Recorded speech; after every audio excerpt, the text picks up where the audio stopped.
Python proqramlaşma dilində elə kod yazın ki, klaviaturanın daxilindən tam ədədin 5 dəfə artırıb, 25-ə bölməsi alınan qalığı müəyyən edərək, daha sonra alınan qalığın rəqəmlərinin cəmini tapsın.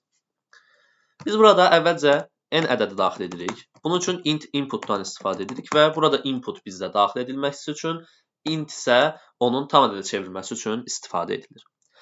Daha sonra n-i 5 dəfə artırırıq, yəni ki, onu 5-ə hasilini tapırıq. Daha sonra n-in 25-ə bölünməsindən alınan qalığı tapırıq.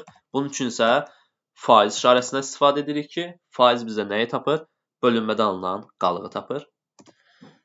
Daha sonra həmin o n ədədini sətrə çevirirəm ki, onun simvollarına, yəni ki, rəqəmlərinə ayrı-ayrılıqda baxa bilim.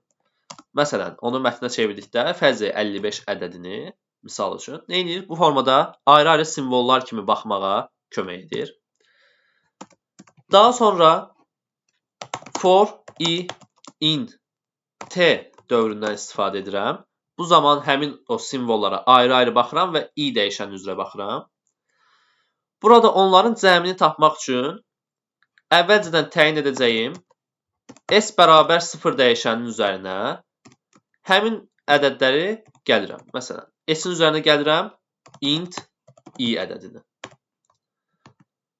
Daha sonra isə dövr bitdikdə alınan həmin o cəmi istəsəm print daxilində verərəm və ya sadəcə olduğu kimi saxlayaram.